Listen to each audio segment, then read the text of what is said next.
සියලු දෙනාටම සුබ දවසක්. අදත් අස්වැසුම සම්බන්ධයෙන් වීඩියෝ එකක් කරන්න හිතුවා. අස්වැසුමේ අභියාචනා සම්බන්ධයෙන් අභියාචනා ඔන්ලයින් දාන්නේ කොහොමද කියන එක සම්බන්ධයෙන් තමයි වීඩියෝ එක අද කරන්නේ. මේක ෆෝන් එකෙන්ම කරන්න පුළුවන්. මට කලින් වතාවේ මේ සම්බන්ධයෙන් හොයාගන්න බැරුව තිබුණේ. ඉතින් ඒක මගේ මේ හොයාගත්තා. ඉතින් ඒ නිසා ඔයගොල්ලන්ටත් කියලා දෙන්න ඕනයි කියලා හිතුණා. ඉතින් මේක මේ ඔන්ලයින් අභියාචනාවක් දාන හැටි තමයි මේ වීඩියෝ එකේදී කියලා දෙන්නේ. හොඳයි. එහෙමනම් අපි වීඩියෝ එක බලමු කොහොමද කරන්නේ කියලා. ඊට කලින් මේ තියෙන මේ ලිස්ට් එක සම්බන්ධයෙන් දැන් මේ තියෙන ෆොටෝ එක සම්බන්ධයෙන් අපි කලින් වීඩියෝ එකක් කරා මේ තියෙන කැටගරි සම්බන්ධයෙන්.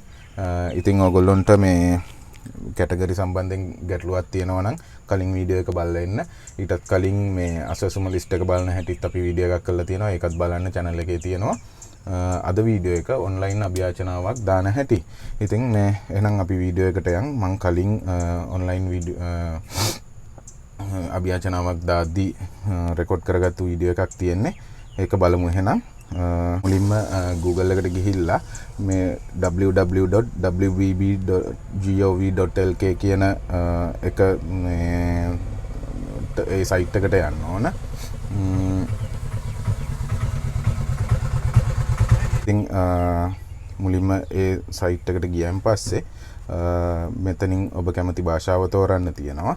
ඒ භාෂාව තේරුවෙන් පස්සේ ඉස්සරහට යන කන්ටිනියු බටන් එක ඔබලා ඊට පස්සේ අභියාචනා කියන එක තෝරලා එතනින් ඉස්සරහට ගිහිල්ලා ඊළඟට සංගණනය කරපු කෙනෙක්ගේ තමයි අභියාචනා දාන්න පුළුවන් සහ මේ දාන්නේ. එතනින් ඒක ගිහිල්ලා මෙතනදී අර මේ household number එක QR එකේ තියෙන number එක තමයි මේකට දාන්න ඕන. QR එකේ මේ වගේ දිග අංකයක් තියෙනවා.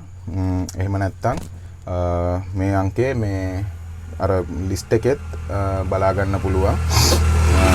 ලිස්ට් එකේ තුන්වෙනි තීරුවේ මේ අංකය තියෙනවා. ඉතින් මෙතෙන්දී ඒ අංකය ඇතුළත් කරාම ජාතික හැඳුනුම්පත් අංකය ඉල්ලනවා. ඒ අදාළ කෙනාගේ ඒ නමට අදාළ කෙනාගේ ජාතික හැඳුනුම්පත් අංකය තමයි මෙතෙන්දී ඇතුළත් කරන්න ඕන. ඒත් අංකය අනිවාර්යෙන් අවශ්‍ය වෙනවා.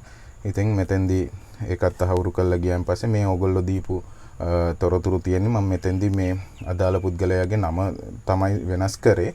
නමේ පොඩි ගැටලුවක් තිබිලා ඒ නම වෙනස් කරා. මෙතෙන්දී edit කියන බටන් එකේ බුවෙන් පස්සේ මේ නිවැරදි නම මොකක්ද කියලා අහන විදියට හැම එකටම අදාළව මේ edit බටන් එක press කරාන් පස්සේ මේ list එකේ මේ තියෙන දේවල් වලට හැම එකටම අදාළව අහනවා. මේ එතන වෙනම තීරුවක් එනවා. ඉතින් ඒ තීරුවට මේ තමන්ගේ අවශ්‍ය තොරතුරු ටික පුරවන්න තියෙන්නේ. මේ නම විතරක් නෙවෙයි මේ දීලා තියෙන ඕනම තොරතුරක් වෙනස් කරන්න පුළුවන් මේ විදියට. මෙතන මේ විදියට වෙනස් කරගෙන යනවා. ඊට පස්සේ වෙනස් කරලා ඉවර වෙලා පල්ලෙහා තියෙන නිල් පාට බටන් එකක් තියෙනවා. ඒක ප්‍රෙස් කරන්නයි තියෙන්නේ. මේ තහවුරු කරන්න කියන බටන් එක තමයි ප්‍රෙස් කරන්න ඕන. මෙතනත් මේ දෙවෙනි කොටස මෙතෙන්දිත් අධ්‍යාපන සුදුසුකම් එහෙම ගැන අහනවා. ඉතින් මේක සිංහලෙන් තියෙන්නේ. කාටත් පුරව ගන්න ලේසි. පුරව ගන්න බැරි වෙන්නේ එතනින් තහවුරු කරලා ඉදිරියට යන්න තියෙන්නේ. මොකක් හරි ගැටලුවක් තියෙනවා නම් විතරයි edit button එක press කරලා ඉවර වෙලා දාගන්න වෙන්නේ. මෙතනදී මේ අහන්නේ රෝගාබාධ ගැන, ආබාධිත සමාජිකයන් ඉන්නවා නම් ඒගොල්ලෝ ගැන.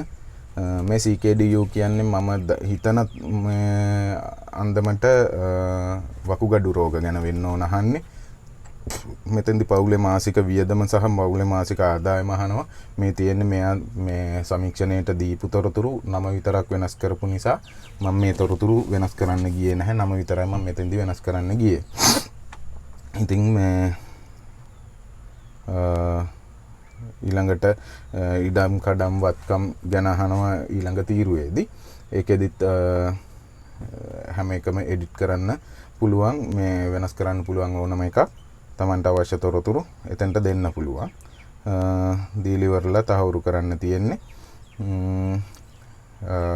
නිවසේ තත්ත්වය නිවස හදලා තියෙන විදිය වහලෙත් මේ තියෙන්නේ මොනවද ඒ සියලු දේවල් ගැනත් මෙතන අහලා තියෙනවා ඒ සම්බන්ධයෙන් උත් ඔයගොල්ලන්ට තොරතුරු දෙන්න පුළුවන් ඊළඟට වැසිකිලි සම්බන්ධයෙන් වැසිකිලි භාවිතය සම්බන්ධයෙන් අහලා තියෙනවා ඒ සම්බන්ධයෙන් උත් තොරතුරු දෙන්න පුළුවන් එතනම විදුලිය ආලෝකය ගන්නෙ කොහොමද කියලාත් අහලා තියෙනවා ඉතින් මේ එතනත් විදුලි පහසුකම් නැත්තම් ඒ සම්බන්ධයෙන් උත් ඔයගොල්ලන්ට තොරතුරු දෙන්න පුළුවන් ඊළඟට මෙතෙන්දී යැපෙන්නන් සංඛ්‍යාව සහ මේ මාපිය දෙන්නගෙන් කෙනෙක් නැති තනි පවුලක්ද කියලාත් අහනවා ඒකටත් මේ වෙනස් කරන්න පුළුවන්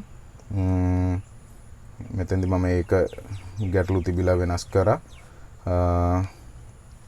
අන්තිමේදී මෙතෙන්ට ඔයගොල්ලෝගේ ජංගම දුරකථන අංකය අහනවා ඒක දෙන්න අනිවාර්යෙන් එහෙම වුණාම තමයි මේ අභියාචනා සම්බන්ධයෙන් ගැටලුවක් ආවොත් ඔයගොල්ලන්ට තොරතුරක් මේ දැනගන්න ඒගොල්ලන්ට කෝල් කරන්න පුළුවන් අභියාචනා මණ්ඩලයට ඉතින් මේ මෙතෙන්දී මම ෆෝන් නම්බර් එක දීලා මේ ඕකේ කරන් පස්සේ මෙන්න මේ විදියට අපි වෙනස් කරපු ලිස්ට් එක වෙනස් කරපු දේවල් ලිස්ට් එක මොනවද කියලා මෙතෙන්දී එනවා ඉතින් මේ ඒක අපිට බලා ගන්න පුළුවන් අපි වෙනස් කරේ මොනවද ඒකේ ගැටලු තියෙනවා නම් ඒකෙදී මෙතෙන්දී ඕනනම් print කරගන්න පුළුවන් ඕගොල්ලන්ට මේක print කරලා screenshot එකක් හරි තියාගන්න එහෙම නැත්නම්